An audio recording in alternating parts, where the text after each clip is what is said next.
Okay, Spatial Shark is back with video 8 in Unit 2 on population. This is the last slideshow for just population. The next slides will start talking about migration in the David Palmer book. Chapters 4 and 5 are about population. Chapter 6 is about migration. So if you're reading along in the blue book while you're watching the videos, you can keep yourself organized. So governmental population policies, these are actions that a state government will take to either encourage or discourage population growth or decline. And we'll use a couple of vocab words here. First, we're going to talk about expansive policies. And essentially, this is pretty easy to understand. The country wants their population to expand. We sometimes call these pro-natalist. Again, remember natal and mortality, natality and mortality, births and deaths. So pro-natalist, we want there to be more babies. Historically, these have been big countries that wanted big armies and wanted to take over the world. They say that having lots of men was good for the economy and good for the power of the country. Lately, what we've seen, though, is that countries are becoming pro-natalist because they fear an aging, declining population. We have some countries, particularly in Eastern Europe, where population growth rates have gotten into the negative. Bulgaria, the other day in your work, you saw that Bulgaria was negative 0.6% growth. That means that in a little over 100 years, Bulgaria's population is going to be cut in half unless they can stimulate a greater population growth rate by encouraging parents to decide to have at least 2 children per woman. But in many of these countries, like Japan, South Korea, even in Singapore, women are having 1 or sometimes not even averaging 1 child per woman. Remember, total fertility rate is a statistic where it's the average number of children per woman. So when you see a statistic like 1.5, kids ask, how do you have 1.5 of a baby? It's an average over a big number of people. So mathematically, we just have to breathe and accept that the average might be 1.5, right? So when we talk in class, we're going to talk about countries that are expansive. Singapore is a great example. I'm going to show you a video about Singapore encouraging fertility, not by random hooking up of teenagers. We're talking about married couples and committed relationships. In Singapore nowadays, it's required to be married. If you want to buy real estate, you can't buy property unless you're in a marriage. And of course, they think that this is a way to encourage families to have more kids. Another kind of population policy that countries can sometimes have is called a restrictive policy. And again, common sense, they want to slow down or arrest the growth of population. Sometimes these are called anti-natalist. So these can sometimes be draconian, like China's one-child rule. Famously, they limited families to only 1 birth. Or it could be something as moderate as just legalizing abortion, the government stimulating or promoting birth control, education. You saw Mrs. Taslima in the video, Don't Panic. The Bengali government, Bangladesh's government, allows women to go from village to village to rural places to educate young mothers about family planning techniques. So all of these policies, whether or not they're pro-natalist, anti-natalist, there's always going to be unintended consequences which can have some serious impacts on population growth or decline. For example, here's a chart that shows, or a map that shows, the percentage of women who are using some kind of family planning. And you'll notice that some countries like China, Brazil, Canada, France, and Germany, and the UK have very, very high rates of women using family planning. We would assume then that the birth rate of these countries is fairly low, and we'd be right. You'll notice that in the United States, that rate is not in the highest category. But again, we have to be careful about the qualitative nature of this data.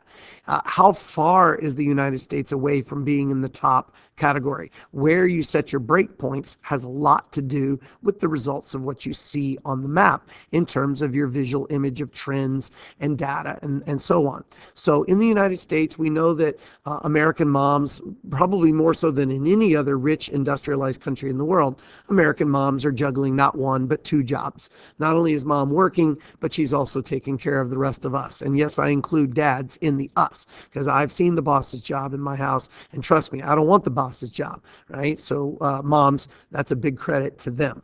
So when you look at countries where very few women are using family planning, and you see all across this area of the sub-Saharan portion of Africa, in through Nigeria, down through Ethiopia, and heading down towards Mozambique, where Dr. Rosling worked as a medical doctor for a few years, you can see that the richer countries, family planning is more prevalent, and that the poorer countries, that it is less popular.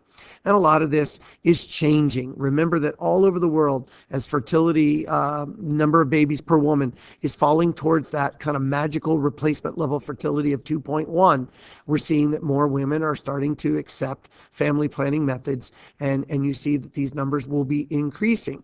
But remember, this part of the world is where fertility is still the highest. So as a result, look what happens. Look at the two maps. Where women are using family planning the least, that's where the rate of increase is the fastest.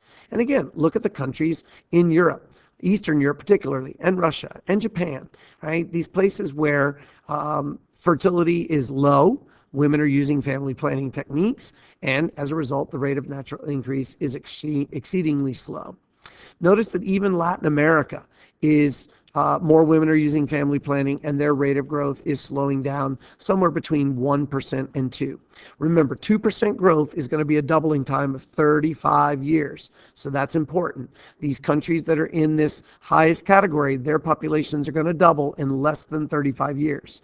These countries where we're between 1 and 2%, somewhere between 35 and 70 years. Anybody in the lighter colors, their population is not going to double for more than 70 years. And in the case of the United States, that number right now is about 110 years. So famously, China's one-child rule was when the government imposed this policy that families should seek to have one child only. What a lot of people don't realize about the one-child rule was that there were tons of exceptions. First of all, if you had a girl first, you could wait 5 years, you could try again. If you had a child that was physically disabled or mentally disabled, you could try again. If you were a rural agricultural farming family, you could wait a while and you could try again. So there were always these exceptions. Chinese people living overseas, the one-child policy didn't apply to them. What were the punishments? Kids always think that there were these random squads running all over China killing babies. The reality is that the government basically just fined families, forced them to pay a financial penalty. One or both parents might be sterilized so that they could no longer have kids. Yes, there were abortions. In China, something like 400 million births were prevented from the decade of the 80s through the 90s up to 2010. These are 400 million people that were never born. And again, there was an unintended consequence. By and large, there was a male preference. There was a strong gender imbalance in terms of the one-child rule. Most Chinese families supported it. The government, of course, told families that it was important for the improvement of China, the development of China, that they did not have too big of a population. But of course, Chinese families also realized that by having only one child, that you could have much more successful children because you weren't splitting your income and your assets amongst multiple children. So this one-child policy, yes, there was some effectiveness to it, but what a lot of people don't realize is that there was a huge gender imbalance, as many families preferred boys, and that gender imbalance today is only just becoming a big problem in China, where many men in their 20s and 30s are unable to find a woman because there are so few girls of that age in some parts of rural China.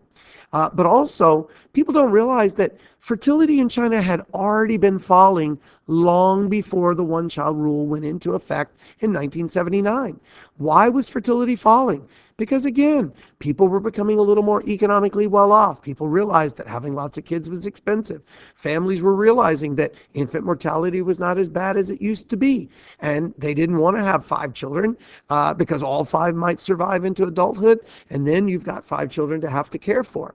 So what we need to realize is that no population policy, regardless of whether it's antinatalist, pronatalist, whatever it is, no policy is ever 100% effective. And that's important to remember. Real quick, let me go back to the picture to show you.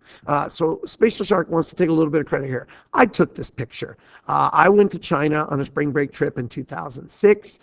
We went to go visit the Terracotta Warriors. A little kindergarten class was there. And being the amateur geographer that I was at the time, I thought to myself, what a great opportunity to take a picture of all of these children that were born. And this was, again, 2006, when China was under this idea of the one-child rule.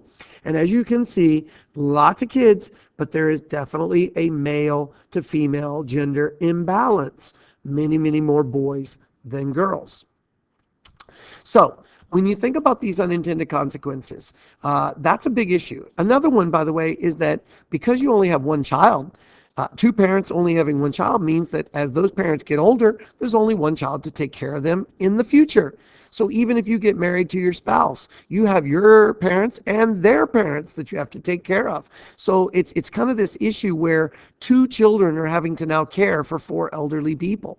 So there was this unintended consequence that China was hoping to become better off economically. They might get old before they get rich. Besides, before you try to do a government policy, what about just improving and empowering girls and giving them a better education? Keeping them in school longer means they'll get married later in life. They'll delay that age, that birth of the first child to a later age. And once you start delaying the birth of the first child, you know that women are going to end up having less kids overall. That's just something that happens kind of naturally. As the body ages, it becomes increasingly difficult to get pregnant. If you don't believe that, just look at the businesses in the United States today that are all about fertility treatments and fertility enhancements, right? The older you get, it is very difficult to continue to keep up with that fertility. So most countries in the world are still achieving that two-child family. China today has officially relaxed the one-child rule. They are now encouraging families to have more than one child. Two would be ideal for them now. But ironically, they're finding out that it's sometimes easier to slow fertility down than it is to speed fertility up, because China's families, by and large, are not buying into the idea to have more kids. One child generally is a more successful child than when you start to have two, or especially even three, four, or five. So here's crude birth rate decline, and you can see China's crude birth rate did drop quite substantially between 1980 and the early 2000s, but India's, of course, also was dropping. The United States birth rate didn't decline that much because, remember, our birth rate was already much, much lower. Where you see the biggest birth rate declines, not because these countries have all just been so exceptionally successful in slowing it down. These were the countries that had the highest birth rates overall. It's much easier to get a birth rate to come down that's high than it is to get a birth rate that's low to drop even lower. So a lot of these is not only quantitative data, but we need to understand the qualitative nature of this data as well. In India, if we change scale, we zoom in, we can see that the more rural parts of India, the more agricultural parts of India, this is where growth rates are the highest.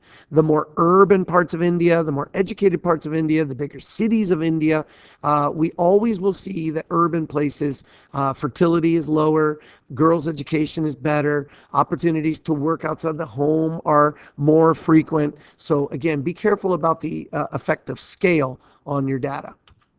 So what about population policies? When one race or ethnic group is favored, we sometimes call these eugenic policies. The most famous example of this, of course, was Nazi Germany, but we also see it with South African apartheid. You've seen it in the United States with the Indian Removal Act of the 1800s. We've seen it with the internment of Japanese during World War II, the Nisei. So there's all these countries in the world that have had some degree of population policies.